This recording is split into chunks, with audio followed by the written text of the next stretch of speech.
आखिरकार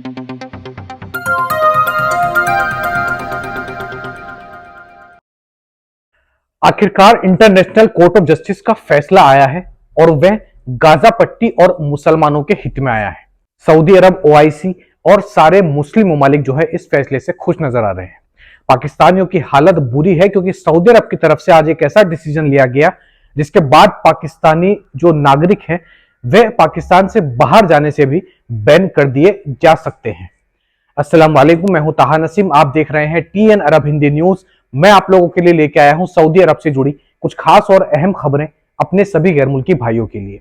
सऊदी अरब के अंदर एक बड़ा रोड हादसा हुआ है, उसके बारे में बात करेंगे। इसके अलावा ओआईसी और सऊदी अरब ने क्या कहा है इंटरनेशनल कोर्ट ऑफ जस्टिस के मामले पर, उसके बारे में भी बात करेंगे। और पाकिस्तानियों को क्या परेशानियां आ सकती हैं इस बारे में भी बात करेंगे। सभी खबरों के बारे में विस्तार से बात करेंगे। आप लोगों से गुजारिश है वीडियो में शुरू से लेकर आखिर तक बने रहें ताकि सही जानकारी आपको मिल पाए। और आप हमारे चैनल पर नए हैं तो चैनल को सब्सक्राइब करना ना भूलें। तो चलिए खबरों की शुरुआत करते हैं।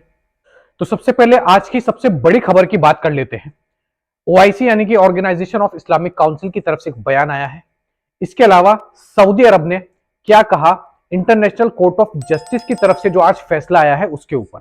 पहले मैं आपको बता दूं कि इंटरनेशनल कोर्ट ऑफ जस्टिस में जो साउथ अफ्रीका ने केस फाइल दर्ज की थी इसराइल के खिलाफ में, जो इसराइल की तरफ से जेनोसाइड हो रहा था गाजा पट्टी के लोगों पर, उसको लेकर इंटरनेशनल कोर्ट ऑफ जस्टिस का पहले एक स्टेटमेंट आया था जिसमें उन्होंने एक राय दी थी इसराइली आर्मी और इसराइली पीएम को। लेकिन आज जो फैसला इंटरनेशनल कोर्ट ऑफ जस्टिस ने सुनाया है उसके ऊपर सभी की नजर टिकी हुई थी और सारे ही मुस्लिम जो देश हैं वे इससे काफी खुश नजर आ रहे हैं। सऊदी अरब ने कहा है कि हम इंटरनेशनल कोर्ट ऑफ जस्टिस के फैसले पर पूरी तरीके से मुतमईन है। हालांकि कंप्लीट सीज फायर जो है इस फैसले के बाद भी गाजा पट्टी के अंदर नहीं हुआ है, लेकिन ओआईसी और सभी मुस्लिम देशों ने इस पर खुशी जताई है क्योंकि इंटरनेशनल कोर्ट ऑफ जस्टिस ने कहा है कि इसराइली पीएम को उन्होंने जो सेना भेजी हुई है गाजा पट्टी में ग्राउंड फोर्स पर, उसके ऊपर कार्रवाई करनी होगी, अपने सैनिकों पर और अपनी फौज पर उनको कार्रवाई करनी होगी कि वह लोग किस तरीके का ऑपरेशन गाजा पट्टी के अंदर चला रहे हैं। और मेन मुद्दा जो सामने निकल कर आ रहा है वह यह है कि आखिरकार इंटरनेशनल कोर्ट ऑफ जस्टिस के जज ने यह फैसला सुना दिया कि इसराइल किसी भी तरीके की कार्रवाई जो है फिलिस्तीन और गाजा पट्टी के लोगों के ऊपर नहीं कर सकता। वो चाहे वहां पे फिर हमला करना हो या अपनी फौज जो है ग्राउंड पर भेजना हो या फिर बाहर से जो मदद गाजा पट्टी के लोगों को आ रही है उसको रोकना हो। इंटरनेशनल कोर्ट ऑफ जस्टिस ने यह भी कहा है कि सबसे पहले जो है बाहर से आने वाली मदद को चालू करना होगा। इसराइल उसमें किसी भी तरीके का जो है दखल अंदाजी नहीं करेगा। इसके बाद जो है इसराइल को अपनी ही आर्मी के ऊपर एक कार्यवाही करनी होगी। किस तरीके का ऑपरेशन वे गाजा पट्टी के अंदर चला रहे हैं इसकी पूरी डिटेल जो है इंटरनेशनल कोर्ट ऑफ जस्टिस के सामने पेश करनी होगी। इसके अलावा किसी भी तरीके का जेनोसाइड, टेरर अटैक या किसी भी तरीके का अटैक गाजा पट्टी के ऊपर इसराइल आर्मी की तरफ से अब नहीं किया जाएगा। यह फैसला जो है इंटरनेशनल कोर्ट ऑफ जस्टिस ने सुनाया है। सऊदी अरब के फॉरेन मिनिस्ट्री की तरफ से इस पर बयान आया है। उन्होंने कहा है कि हम इस फैसले से मुतमईन है काफी हद तक और हमें जो है साउथ अफ्रीका का शुक्रगुजार होना चाहिए कि उन्होंने इस तरीके की पहल की। अब बढ़ते अगली खबर की तरफ। सऊदी अरब में अबू सकीना रोड पर दो कार आपस में भिड़ गई। बताया जा रहा है दोनों ही कार के जो मॉडल हैं वे टोयोटा कैमरी बताई जा रही हैं और दोनों कार जब आपस में भिड़ी तो उसके बाद 4 बच्चों की जगह पर मौत हो गई और 3 उसमें से जो है गंभीर रूप से घायल बताए जा रहे हैं। मरने वालों की जो उम्र है, जो एज है, वह करीबन जो है 14 साल से लेकर 16 साल के बीच में बताई जा रही है। मरने वाले सभी लोगों को उनके परिवार को सौंप दिया गया है और जो इंजर्ड हुए हैं उनको अस्पताल में भर्ती करा दिया गया है। अब बढ़ते हैं उस बड़ी खबर की तरफ जिसका मैंने शुरुआत में जिक्र किया था। पाकिस्तान पार्लियामेंट्री ऑफिस की तरफ से एक स्टेटमेंट आया है जिसमें उन्होंने उन सभी लोगों को ब्लैकलिस्ट करने की बात कही है जो सऊदी अरब उमरा की वीजा पर आते हैं और यहां पर आने के बाद भीख मांगने लगते हैं या फिर किसी अडल्ट्री काम में मुब्तला हो जाते हैं, यानी कि जो गंदा काम होता है जो औरतें यहां पर आकर करती हैं उसमें मुब्तला हो जाते हैं। तो ऐसे लोग जब सऊदी अरब के अंदर पकड़े जाते हैं तो सऊदी हुकूमत की तरफ से उनको डिपोर्ट कर दिया जाता है पाकिस्तान।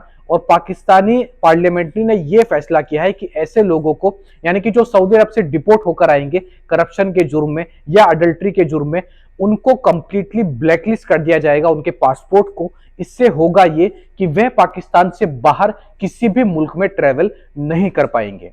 पाकिस्तानी पार्लियामेंट्री ने एक स्टेटमेंट दिया, उसमें उन्होंने ये भी बताया कि अब तक ऐसे 44,000 पाकिस्तानी शख्स को जो है ब्लैकलिस्ट कर दिया जा चुका है, जो कि अब पाकिस्तान से बाहर सफर नहीं कर सकते। तो जो लोग भी पाकिस्तान से उम्रा की वीजा पर आकर सऊदी अरब के अंदर करप्शन या किसी गलत काम में पड़ते हैं, वह इस बात का खास ख्याल रखें। अब बढ़ते हैं अगली खबर की तरफ।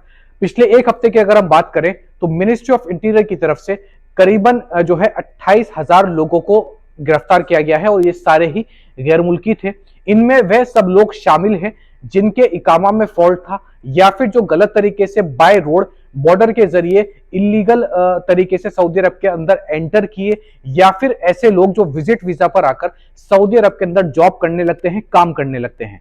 तो 28,000 में से लगभग 11,000 ऐसे लोग थे जिनके इकामा में फॉल्ट पाया गया है, यानी कि जिनका इकामा एक्सपायर हो चुका है, उन्होंने रिन्यू नहीं कराया, या फिर इकामा में जो है सब्बाक की वीजा लगी हुई है या दूसरी वीजा लगी हुई है और वह लोग काम दूसरा ही कर रहे हैं।